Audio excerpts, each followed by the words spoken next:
सरस्वती नमस्तुभ्यं वरदे कामरूपिणीं विद्यारंभं करिष्यामि सिद्धिर्भवतु मे सदा। नमस्कार और स्वागत है आपके जाने से पहचाने से यूट्यूब चैनल एग्जाम कोच पर। मेरे दोस्तों, मेरे मित्रों, हम आज यहाँ उपलब्ध हुए हैं आपके लिए वही संस्कृत वाली क्लास लेकर। भाई साहब, बिल्कुल जहां पर आपको छोड़ के गए थे वहीं मिलते हैं पुनः आपसे। आपने 2 प्रकरण बड़े अच्छे से पढ़ा। क्या गजब पढ़ा भाई आप लोगों ने। क्या एक तो वर्णमाला समाप्त कर दी, कितना जल्दी समाप्त कर दी, और एक संज्ञा प्रकरण समाप्त कर दिया। बोले तो संज्ञाएं, और हमें पता है, आशा है, विश्वास, अपने आपने वीडियोस देखा होगा। तो अगर मैंने आपको हमेशा बताया कि अगर आपको कोई समस्या हो, कोई कंटेंट समझ में ना आ रहा हो, तो कमेंट बॉक्स में लिखकर प्रेषित करें। लिखकर नहीं दिए, इसका मतलब है आप बहुत अच्छे से बेहतर से सीख रहे हैं। तो आज बिल्कुल नया टॉपिक शुरू करेंगे भाई साहब, जिसको बोलते हैं, क्या बोलते हैं कारक। क्या बोलते हैं भाई साहब? आज हम कारक पढ़ने वाले हैं, एक अच्छे से बढ़िया सलीके से तरीके से, बिल्कुल बेहद आसान तरीके से पढ़ेंगे कारक हम। कोई दिक्कत हो जरा बताइएगा। सबसे पहले तो समझो कारक होता क्या है, किसे कहते हैं, है ना जी। कारक, वाह, 2-3 बार उच्चारण कर लो, कारक कारक कारक, खुद ही पता चल जाएगा कारक होता क्या है। और हम आपको ऐसे ही बुलवाएंगे, ऐसे ही बार बार आपसे कहेंगे बोलो बोलो बोलो, तो भाई आपको बोलना भी पड़ेगा जहां बैठे हैं जैसे हैं। तो कारक 2-3 बार बोले तो समझ में आया। कारक मतलब करने वाला।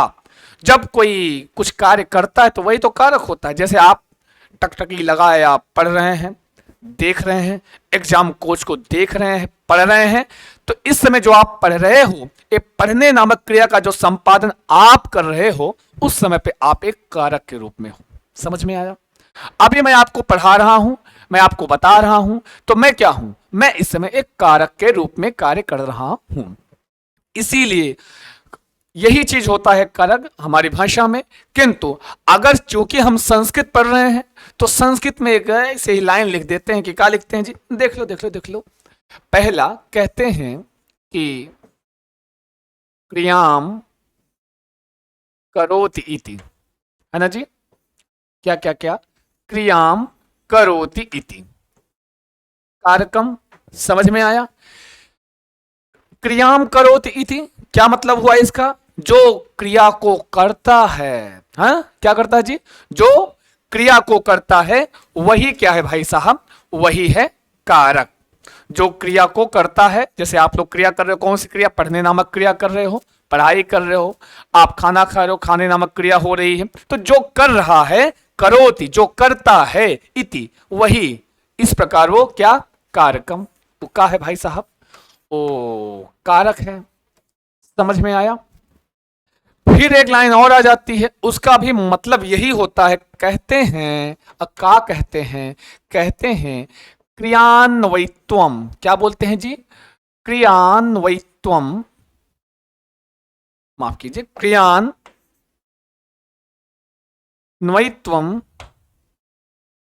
कारकत्वम। समझ में आया? क्रियान्वयित्वम कारकत्वम। बोलो बोलो, लिखते रहो, बोलते रहो, अपने नोट्स बनाओ, है ना जी। चिंता ना करें, आपको पीडीएफ के रूप में भी प्राप्त होगा, किंतु अपनी कॉपी, अपने पेन निकाल के बैठा करें और लिखते जाएं। क्या क्या लिखा है? छाप लें, बोलते रहें। क्रियान्वयित्वम कारकत्वम, 2 बार बोलो, खुद समझ में आएगा। क्रियान्वयित्वम कारकत्वम का मतलब क्या हुआ भाई साहब? क्रिया मतलब जानते हैं, क्रिया होती है। अन्वितम, क्रिया से जो अन्वित हो, मतलब जो क्रिया से अन्वित मतलब जो संबंध रखता हो, तो जिस क्रिया से जिसका सीधा संबंध स्थापित हो, वही क्या है? कारकत्वम। वही क्या कहलाता है? कारक कहलाता है। समझ में आया? जैसे जैसे रामः पठति, राम क्या करता है भाई साहब? पढ़ता है, बहुत पढ़ता है। हाँ जी, रामः पठति, यहां क्रिया क्या है? पठति क्रिया है। संपादित कौन कर रहा है? उस क्रिया से संबंध किसका भाई साहब? कहोगे राम का है। किसका है जी भाई साहब? राम का संबंध किससे? क्रिया से, सीधा संबंध है। तो यहां वही ये कह रहा है कि क्रिया जिससे अन्वित हो, जिससे संबंधित हो, जिससे संदर्भित हो, वही क्या है भाई साहब? वही है कारकत्वम। समझ में आया? अब वो अगर नहीं आया है तो एक लाइन संस्कृत और देती है, तब तो समझोगे। तब कहता है, कहते हैं भाई साहब क्रिया, और सबका मतलब एक ही है, क्रिया जनकत्वम, हाँ?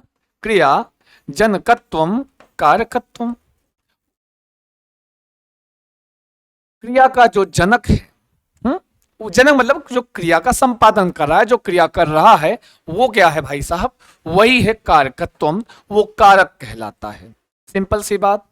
कुल मिला के चाहे क्रिया क्रियाम करोति इति कारकम, चाहे क्रियान्वयित्वम कारकत्वम, चाहे क्रिया जनकत्वम कारकत्वम, कुछ भी बोल लो, सब कुल मिला के सबका मतलब एक ही है। क्रिया का जिससे सीधा संबंध हो, क्रिया जिससे अन्वित हो, क्रिया जिससे जुड़ी हो, वही क्या कहलाता है भाई साहब, वही कारक कहलाता है। समझ में आया? जब कारक किसे कहते हैं, कारक होता क्या है, आप समझ जाते हैं तो बात आती है कि कितने प्रकार के होते हैं भाई साहब कारक। तो होते हैं कितने प्रकार, देख लेते हैं कितने प्रकार के होते हैं। लिखो कारक, अब बताओ कितने प्रकार के होते हैं। अच्छा लिख लो, पॉइंट्स बनाओ और लिखो। संस्कृत व्याकरण में, किस व्याकरण भाई साहब, हिंदी में होता होगा, जो होता होगा हिंदी वाले सर बताएंगे, हम अपने संस्कृत बता रहे हैं। किसमें? संस्कृत व्याकरण में, व्याकरण में कारक कितने में, कारक 6 होते हैं। कितने? 6 होते हैं। समझ में आया भाई साहब, कितने? 6 कारक होते हैं। हाँ, आप 7 पढ़ते होंगे, 8 पढ़ते होंगे, 9 कुछ भी पढ़ते हो, लेकिन संस्कृत भाषा का पेपर दे रहे हो, सुपर टेट में जो 10 नंबर का जो पोर्शन होता है भाई साहब, यूपी टेट में जो 30 नंबर का पोर्शन होता है, अगर आप कर रहे हो, सॉल्व कर रहे हो, परीक्षा भवन में बैठे हो, पूछ लिया है कारक कितने होते हैं, कारक की संख्या कितनी होती है, सदैव आपको कितना बताना है? 6 बताना है। समझ में आया? आया कि नहीं आया? तो कहते हैं, एक कुछ लाइनें आती हैं, श्लोक के माध्यम से बता ही देता हूं, पढ़ ही लो। कहते हैं कर्ता कर्म करणम च संप्रदानम तथैव च। छापो छापो, लिखते रहो। संप्रदानम तथैव च, ठीक है जी। कर्ता कर्म करणम संप्रदानम तथैव च अपादानाधिकरणे, अपादानाधिकरणे, अपादानाधिकरणे,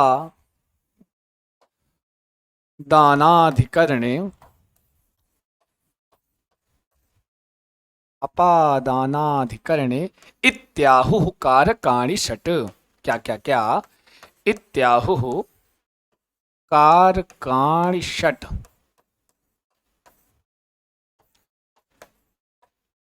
ठीक है जी, छाप लो, उतार लो। नहीं छाप उतार पा रहे हो कोई बात नहीं, हमारे साथ आपको पढ़ना है।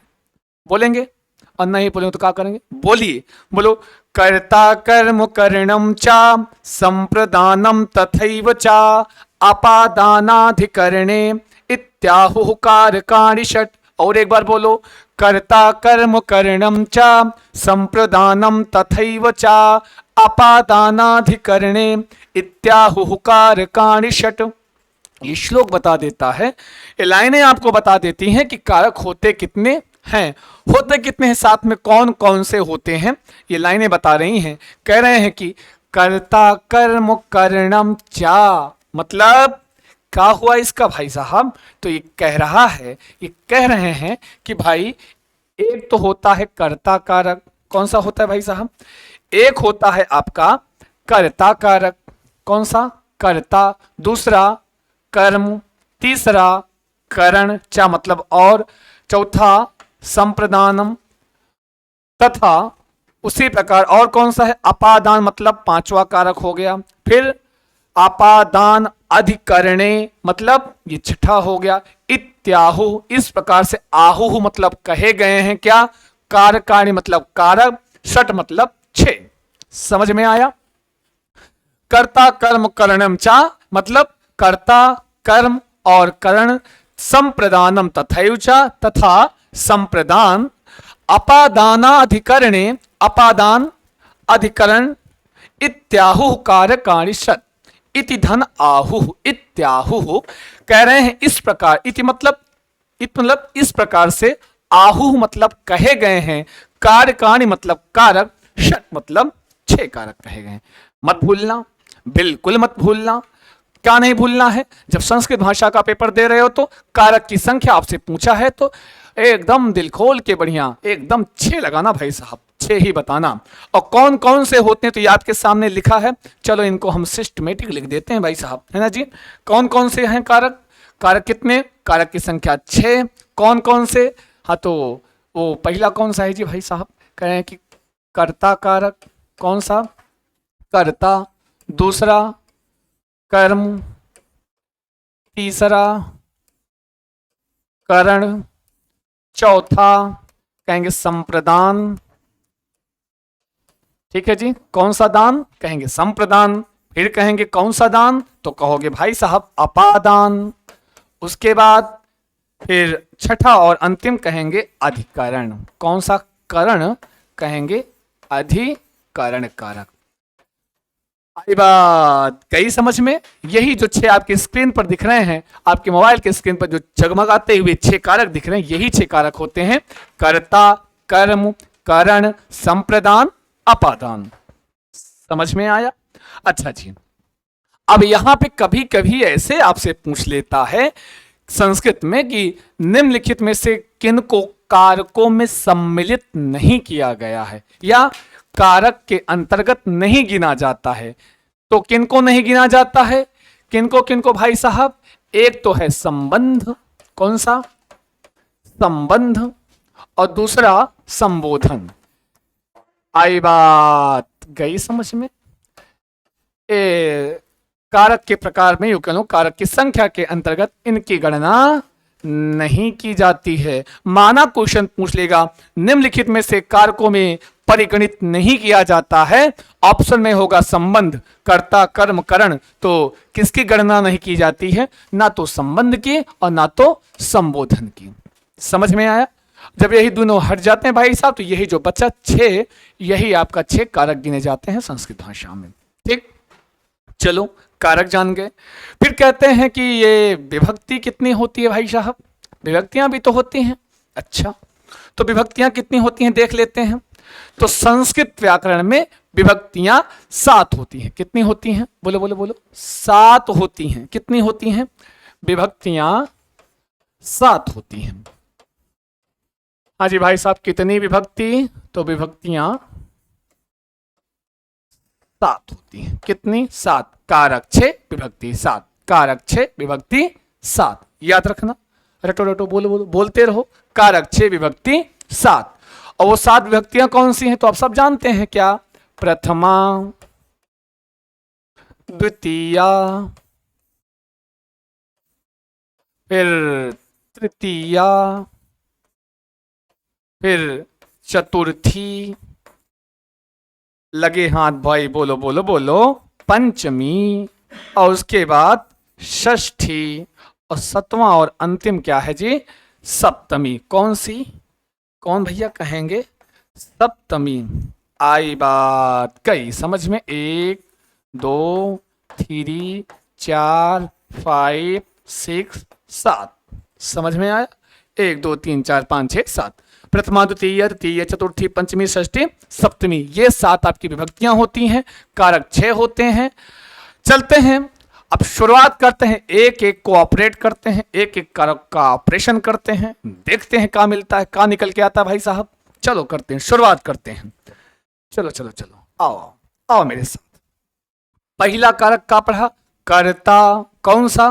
बोलो बोलो। कर्ता। तो लिखो कर्ता कारक। कर्ता कारक। कौन सा कारक? कर्ता कारक। और कर्ता कारक में विभक्ति कौन सी होती है? तो आप कहोगे हाँ तो बोलो प्रथमा। कौन सी विभक्ति? जब पूछे कर्ता कारक में कौन सी विभक्ति तो आपको बताना है प्रथमा। प्रथमा में कौन सा कारक होता है? कर्ता कारक होता है। चलो अब इसके बारे में कुछ सूत्र मिलेगा, कुछ सूत्र प्राप्त होगा। वो सूत्र यूं है, कौन सा सूत्र है? तो पहला सूत्र आता है स्वतंत्र, क्या क्या क्या, स्वतंत्र कर्ता। हाँ जी, क्या क्या क्या, स्वतंत्र कर्ता। कौन सा कर्ता? स्वतंत्र कर्ता।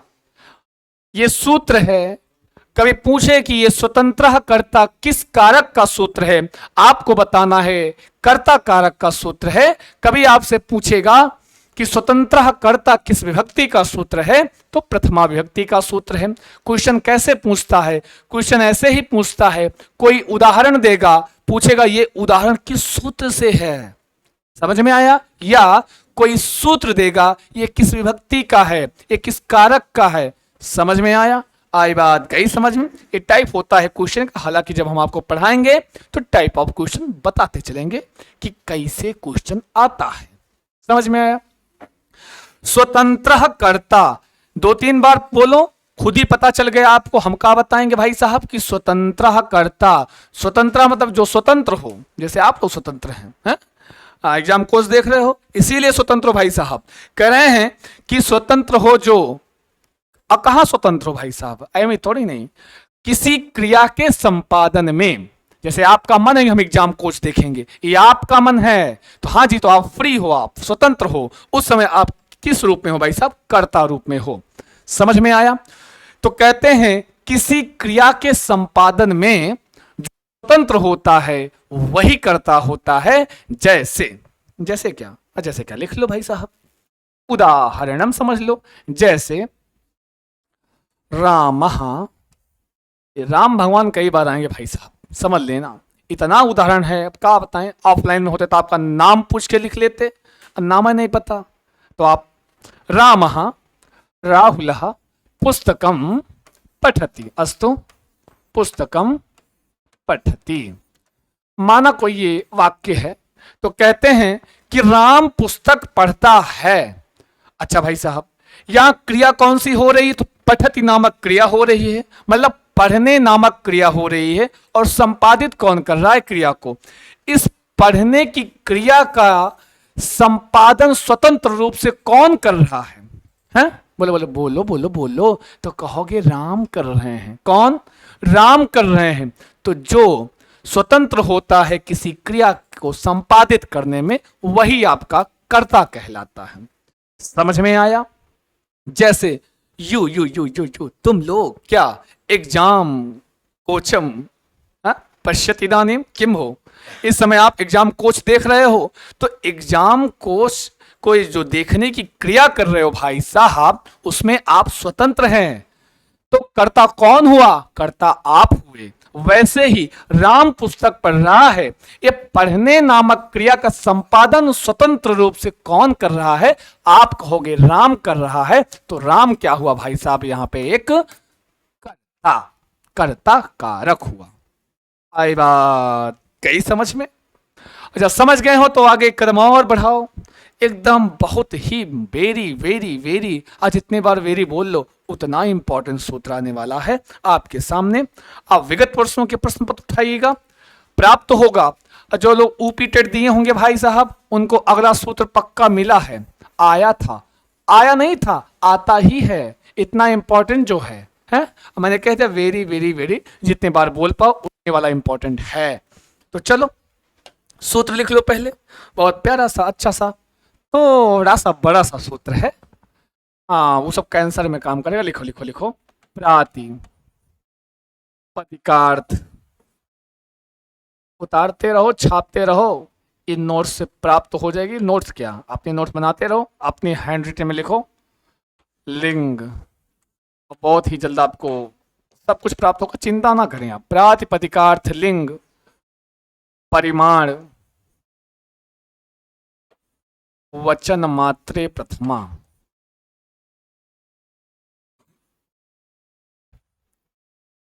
लो कहेंगे, लो बता रहे थे, बहुत प्यारा सा अच्छा सा सूत्र है, लिख दिए पूरे बोर्ड पे।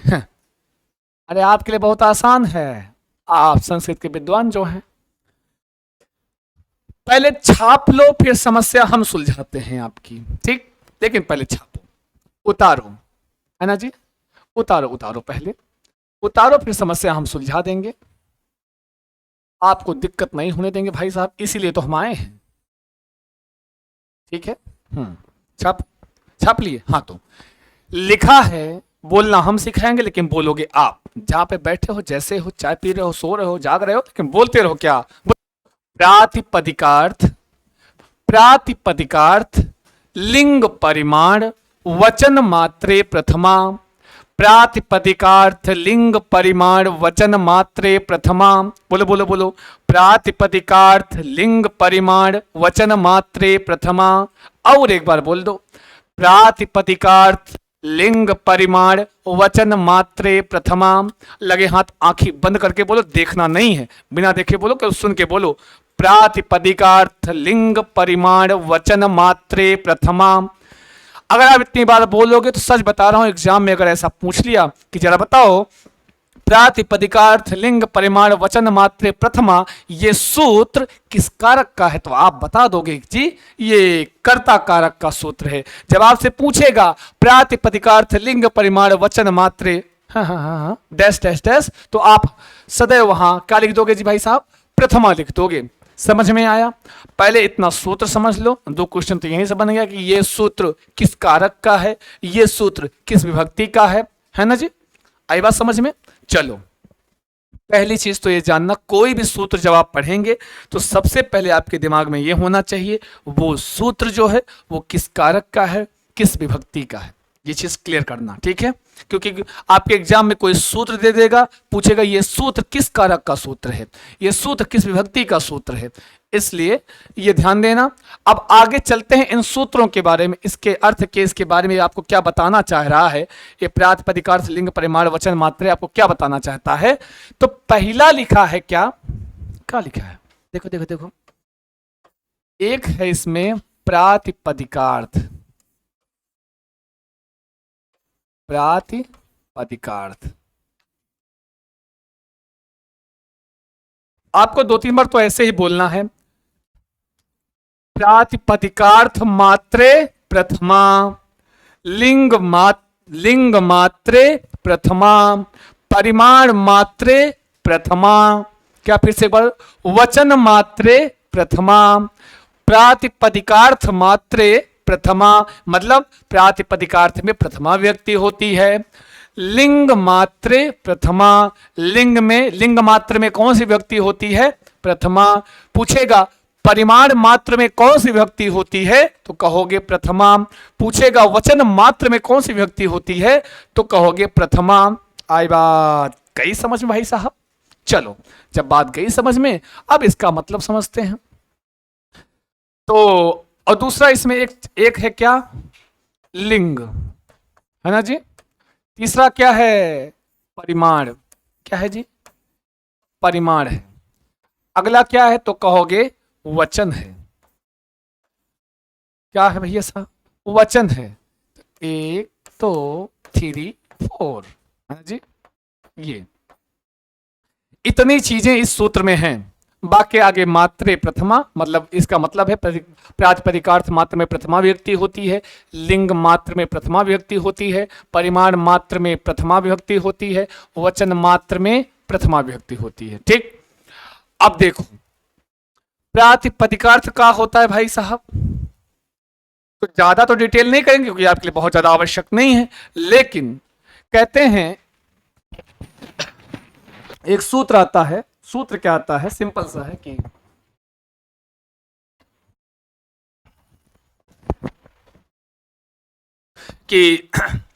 जो नियतोपस्थितिकः प्रातिपदिकः का कहा जाता है, नियतोपस्थितिकः प्रातिपदिकः, जो एक नियत अर्थ रखते हों, वे शब्द जो एक नियत या यूं एक निश्चित अर्थ रखते हों, जो चेंज ना होते हों, वो सब क्या होते हैं?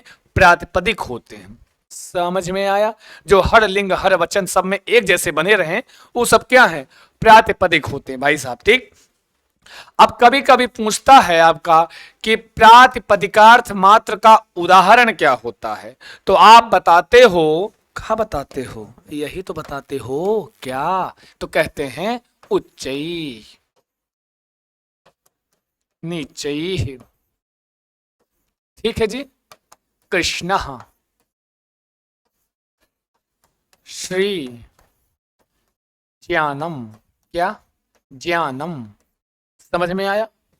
उच्चैः निच्चैः कृष्णः श्री ज्ञानम, समझ में आया। ये सब किसके उदाहरण हैं? प्रातिपदिकार्थ मात्र के उदाहरण। ठीक है जी। उच्चैः निच्चैः कृष्ण श्री ज्ञानम, याद रखना। आपसे पूछता है टाइप ऑफ क्वेश्चन की निम्नलिखित में से। और एक चीज और बता दूं कि जब संस्कृत, अभी हम जैसे कारक पढ़ रहे हैं, तो इसमें जो मैं आपको उदाहरण बताऊंगा, इस संस्कृत भाषा की ये बहुत बड़ी महानता है आपके लिए कि आपको जैसे जो पुरातन में लिख दिया गया, पाणिनि ने जो लिख दिया उदाहरण, अक्सर वही पूछता है। अगर कोई सोचे उच्चई नीचई कृष्णा श्री ज्ञानम के अलावा कोई आपसे उदाहरण पूछेगा, उठा के देख लेना विगत वर्षों के प्रश्न पत्र, इससे आगे जिंदगी में नहीं पूछेगा ये इन उदाहरणों के अलावा। नहीं तो हम हैं जिम्मेदार उसके, इससे ज्यादा पूछा तो उच्चई निच्चई कृष्णा श्री ज्ञानम, जिस चीज की तैयारी कर रहे हो उस स्तर का बस यही है। दे देगा कि प्रातिपदिकार्थ मात्र का उदाहरण क्या होता है, तब आपको क्या बताना है। अगर किसी भी ऑप्शन में लिखा हो उच्चई, कहीं लिखा हो नीचई, कहीं लिखा हो कृष्णा, कहीं लिखा हो श्री, कहीं लिखा हो ज्ञानम, अगर इतने शब्दों में से कोई शब्द लिखा है तो किसका उदाहरण है भाई साहब? वो है आपके प्रातिपदिकार्थ मात्र का उदाहरण। भूलना नहीं है, एकदम नहीं भूलना है भाई साहब। समझ में आया। मैं आपसे पूछूं कि जरा बताओ कि उच्चई निच्चई कृष्णा श्री ज्ञानम किसका उदाहरण है? इसे पूछता है, दे देगा उच्चई निच्चई, किसका उदाहरण? तो आप बताओगे प्रातिपदिकार्थ का उदाहरण। पूछेगा कृष्णा श्री ज्ञानम किसका उदाहरण? तो आप बताओगे प्रातिपदिकार्थ का। समझ में आया। फिर बात आती है लिंग की। हाँ जी, तो कितने लिंग होते हैं संस्कृत भाषा में? 3 लिंग होते हैं, पुल्लिंग, स्त्रीलिंग, नपुंसकलिंग। ठीक है जी। इसका जो उदाहरण दिया गया है वो क्या दिया गया है भाई साहब? तटः, तटी, और तटः तटी तटम।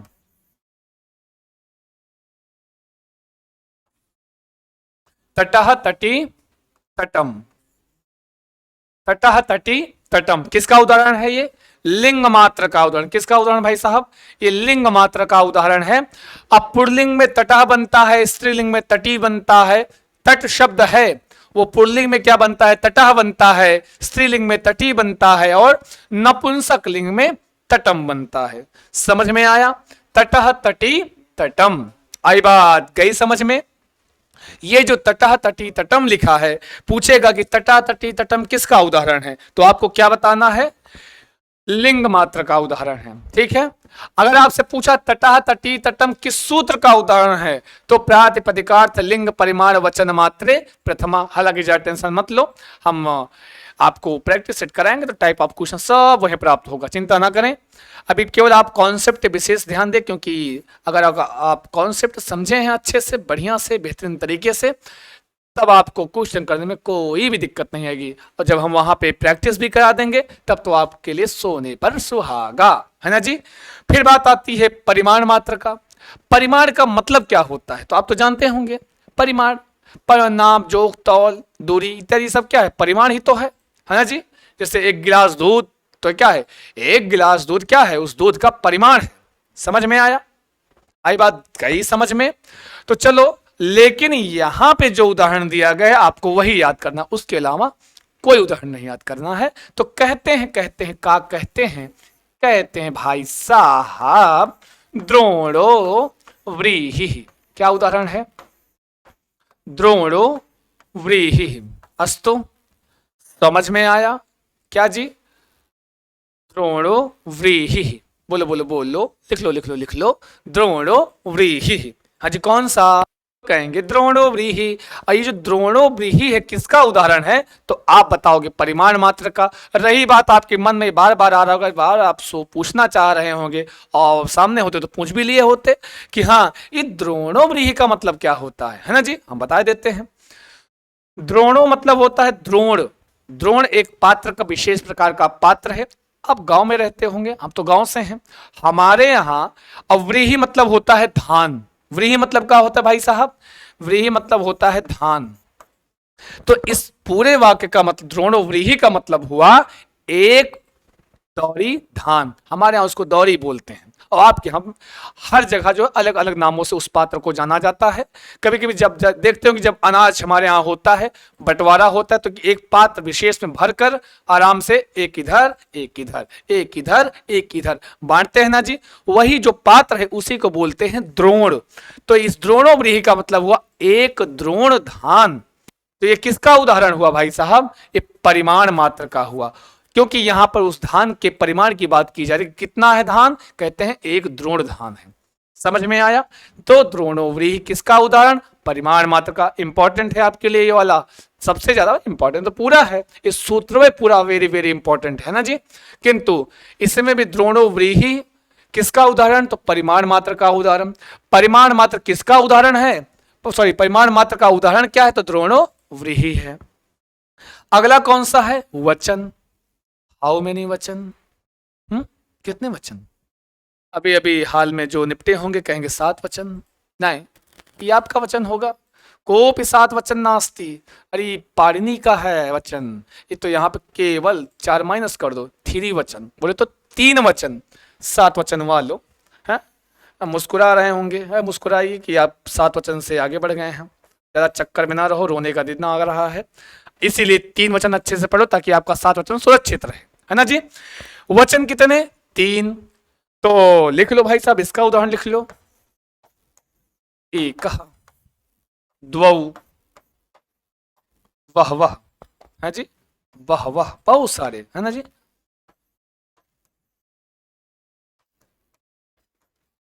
वह वह वह वह, है ना जी। एक दो वह वह, समझे? एका मतलब एक, दो मतलब दो, वह मतलब बहुत सारे। बहवह जनाः सन्ति, कहते ना जी बहुत सारे लोग हैं। बहवा मतलब बहुवचन, मतलब बहुत सारे मतलब बहुवचन है। दो मतलब दो, तो मतलब द्विवचन है। एक मतलब एक या एकम, कुछ भी कर लो तो एक, तो एक दो बहुवचन, मतलब एक वचन द्विवचन बहुवचन। जब पूछे कि वचन मात्र का उदाहरण क्या होता है, तो हमेशा एका द्वौ बहवः, और एका दो बहवा किसका उदाहरण है? देगा आप एका दो बहवा किसका उदाहरण क्वेश्चन पूछेगा, ऑप्शन में देगा प्रातिपदिकार्थ का, लिंग का, परिमाण का, वचन का। तो किसका बताना है भाई साहब? क्योंकि एका दो बहवा आपने पढ़ा है वचन मात्र का, तो आपको गोला यहीं भरना होगा। हम सफेद से भरें, आप काले से भरना। आई बात समझ में? ये आपके लिए बेहद बेहद बेहद बहुत बहुत बहुत बहुत इंपॉर्टेंट सूत्र है। आंखों में, अपने मन में, अपने मस्तिष्क में, हृदय में, अपने ऊतकों में, अपने किडनियों में बसा लेना कि ये प्रातिपदिकार्थ लिंग परिमाण वचन मात्रे प्रथमा। बोल लो फिर से, प्रातिपदिकार्थ लिंग परिमाण वचन मात्रे प्रथमा। प्रातिपदिकार्थ में कौन सी विभक्ति होती है? तो कहोगे प्रथमा। पूछेगा लिंग में कौन सी विभक्ति होती है? तो प्रथमा। पूछेगा परिमाण मात्र में कौन सी विभक्ति होगी? तो कहोगे प्रथमा। कहेगा कि वचन मात्र में कौन सी व्यक्ति होती है? कहोगे प्रथमा। पूछेगा कि प्रातिपदिकार्थ का उदाहरण क्या होता है? उच्चय निश्चय कृष्णाश्री ज्ञानम। पूछेगा लिंग मात्र का उदाहरण क्या होता है? तो कहोगे तटः तटी तटम।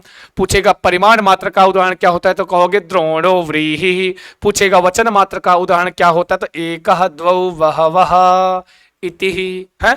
यही है आपका प्रातिपदिकार्थ लिंग परिमाण वचन मात्रे प्रथमा। ये है आपका सूत्र। आशा है, विश्वास है, ये सूत्र आपको अच्छे से समझ में आया होगा, क्योंकि आपके लिए इंपॉर्टेंट है। नहीं आया होगा तो कोई दिक्कत की बात नहीं है, हम तो हमेशा बने हैं आपके साथ। ये पूरा एग्जाम कोच आपके साथ लगा हुआ है कि आपको जबरदस्ती समझाना है। समझ में आया? तो आप बस एक सुंदर सा अच्छा सा कमेंट लिख दिया करो कि समझ में नहीं आया है, तब अगली क्लास में फिर से ऑपरेट किया जाएगा। भाई शल्य चिकित्सा है। आगे चलते हैं। फिर अगला सूत्र छापो। कहते हैं संबोधने चा। कौन सा चा? कहोगे संबोधने चा। कौन सा चा? संबोधने चा। ये जो संबोधने चा सूत्र है भाई साहब, एक पहले तो यही जान लो, यहीं से शुरुआत करो कि पूछेगा संबोधने चा किस कारक का सूत्र है, तो मत बताना संबोधन का। क्यों? क्योंकि यहां आपके यहां संबोधन कारक होता ही नहीं है। आपको क्या बताना है? संबोधने चा किस कारक का सूत्र है? भाई साहब ये कर्ता कारक का सूत्र है। किस कारक का? कर्ता कारक। पूछेगा ये संबोधनेचा किस विभक्ति का सूत्र है, तो किस विभक्ति का है, तो कहोगे प्रथमा का है। समझ में आया? सीधे सीधे इसका मतलब है यही है, संबोधने संबोधन और चा मतलब और, संबोधन में संबोधने मतलब संबोधन में क्या होती है, प्रथमा विभक्ति होती है, कर्ता कारक होता है। समझ में आया? तो और आपके यहां क्वेश्चन बनता है कि और अक्सर पूछ लेता है कि संबोधनेचा किस कारक का सूत्र है। याद रखना, संबोधनेचा किस कारक का सूत्र है, कर्ता कारक का सूत्र है। या संबोधनेचा किस विभक्ति का सूत्र है, प्रथमा का है भाई साहब। अब इसका जैसे उदाहरण क्या होगा, हे राम, हाँ जी बोलो बोलो बोलो, बोलते नहीं आप लोग, हे राम, भो सुरेश, भो महेश, ये जो भो, ये जो हे, ये सब जो है ना जी, ये जो बताया जा रहा है, ये इसमें कौन सी विभक्ति, प्रथमा और कर्ता कारक। सबसे ज्यादा जानते रहो कि संबोधन में कौन सी विभक्ति होती है, तो इसीलिए संबोधन को अलग से कारक नहीं माना गया, क्योंकि संबोधन का अंतर्भाव प्रथमा में ही हो गया है। समझ में आया? इस संबोधन को हम प्रथमा में ही पढ़ लेते हैं, इसीलिए संबोधन को अलग से कोई कारक नहीं माना गया है। समझ में आया कि नहीं आया? आई बात, गई समझ में भाई साहब, है ना जी? गई बात समझ में कि नहीं? अब हाँ जी, संबोधने चा, संबोधने चा लिख लेना, कर्ता कारक का सूत्र है। मत भूलना, कहां का सूत्र है भाई साहब, कर्ता कारक का सूत्र है। किसका सूत्र है भाई साहब, कर्ता कारक का सूत्र है। समझ में आया? आई बात, गई समझ में? संबोधनेचा कर्ता कारक का सूत्र है। चलिए, इतना अगर आपको समझ में आ गया होगा, बस प्रथमा विभक्ति कर्ता कारक का जो सफर था बस इतना है, जो सूत्र आपने पढ़ा। एक बार हम फिर से आपको दिखा देते हैं कौन कौन सा सूत्र आपने छापा है, पढ़ा है ना जी? यहीं से शुरू किया था क्या, कहां से? हाँ यहीं से। कारक, क्रियाम करोति इति कारकम, जो क्रिया का संपादन करता है। क्रिया अन्वयित्वम कारकत्वम, जो क्रिया से अन्वित होता है, जुड़ा होता है। क्रिया जनकत्वम कारकत्वम, जो क्रिया का जनक होता है वो क्या होता है, कारक होता है। फिर आपने पढ़ा ये तो पढ़ा, होते कितने हैं कारक, तो आपने सीधा सीधा बताया 6 होते हैं। कर्ता होता है, ये देखो, एक कर्ता होता है, फिर कर्म होता है, फिर करण होता है, फिर संप्रदान, फिर अपादान, फिर अधिकरण, यही कारक होते हैं। किनको शामिल नहीं किया गया है संस्कृत में कारकों के अंतर्गत, तो कहोगे संबंध और संपोधन को शामिल नहीं किया गया है ना जी,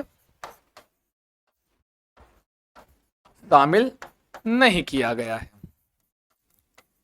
ठीक, क्योंकि संबोधन को तो प्रथमा में ही मान लेते हैं, मैंने बताया संबोधनेचा सूत्र के अनुसार, और जो संबंध है ये केवल महज संबंध बतलाता है। समझ में आया? आगे चलते हैं। आगे आपने पढ़ा विभक्तियां 7 होती, प्रथमा, द्वितीय, तृतीय, चतुर्थी, पंचमी, षष्ठी और सप्तमी। फिर आपने आगे देखा कर्ता कारक, एक आपने मैंने मिटा दिया है, स्वतंत्र कर्ता, जो किसी क्रिया को संपादित करने में जो स्वतंत्र होता है वो कर्ता होता है। राम पढ़ता है, रामा, उसमें राम जो है करता है।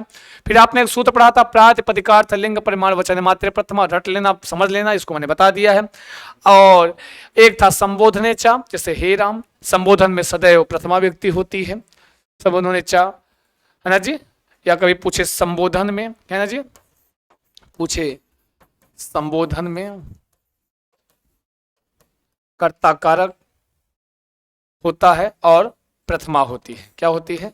प्रथमा होती है, संबोधन में प्रथमा। समझ में आया? बस इतनी सी बात आज के लिए, बस इतना ही, नहीं तो आपके लिए ज्यादा हो जाएगा। फिर मिलते हैं आपसे इसी तरह कारक लेकर। बिल्कुल नेक्स्ट टॉपिक हमारा कर्म कारक होगा। इसी तरह भड़कते एकदम वीडियो के साथ बने रहिए एग्जाम कोच के साथ। लगातार आपको क्लासेस ऐसे ही क्रमबद्ध तरीके से प्रोवाइड की जाती है, आपको ज्यादा मेहनत करने की आवश्यकता नहीं। जब प्लेलिस्ट में जाइएगा एकदम क्रम से, पहली क्लास दूसरी एकदम क्रमबद्ध रूप से मिलेगी। तब तक के लिए लेते हैं आपसे विदा, नमस्कार।